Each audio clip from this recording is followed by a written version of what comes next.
แบบนี้คือส้มมาเกิดลูกไหมลูกไม้น้ำไผ่ ลูกไหมขอน้ำพอไผ่ขอขออายไปพาไปบ้านไปทางใดเฮ้ยน้ำไม้อายน่ะอยู่ในใช้ไปเบิ่งดูน้ำไม้อายคืออันน้อยแท้คืออันน้อยแท้เอานะแม่เอาอันใหญ่มันลูกเอาอันใหญ่มันเลยนี่อันใหญ่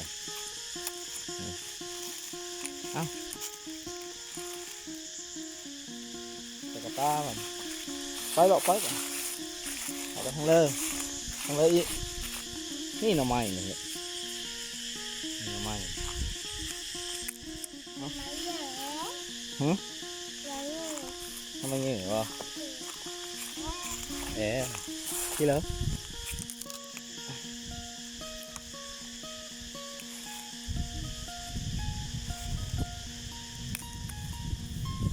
เอาเลยมา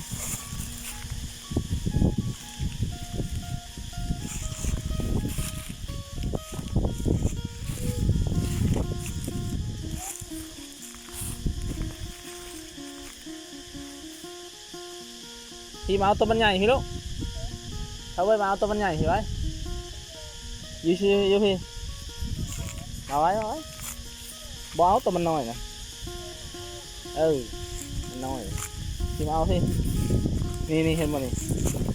เอานี่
ที่เลิกเป็นที่เลิก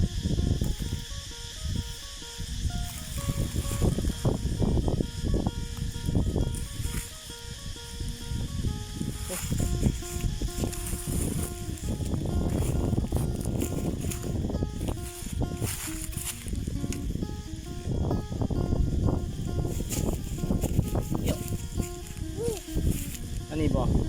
ทำไมใหญ่บ่นี่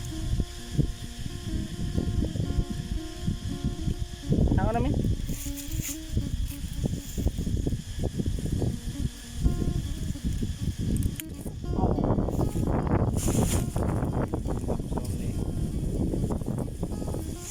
ทำไมไอ้ท็อปพี่เริ่มหมอกไปเด้อ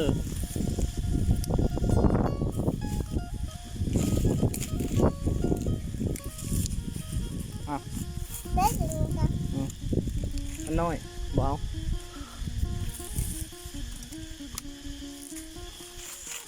เอานี่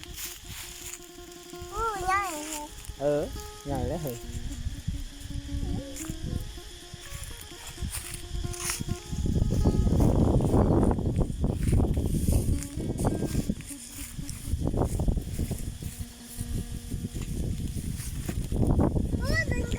มึงใช้ใหญ่บ่ใหญ่หักอะไรบ่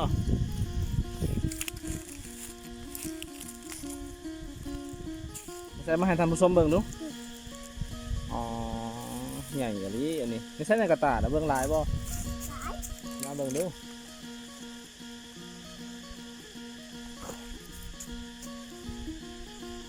อ๋อหมวกกะซี่เงี้ยงเนาะหมวกกะไม่ใช่เลยอันนี้บ่หักเอาหน่อยไหม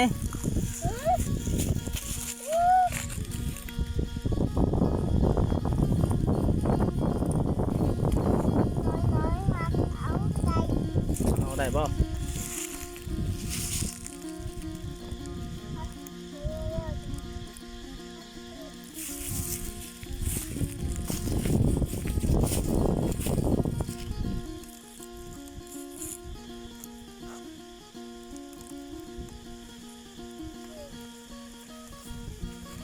พี่เทิงสูงพี่ เอา ใช้ให้พอหาเอาบ่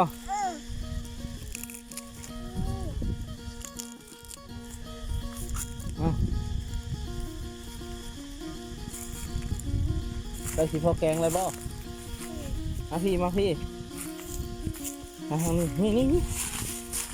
ผสมนี่มาเบิ่งนี่มาขวัดเบิ่งดูนี่ลูกเอาหน่อไม้โหหน่อไม้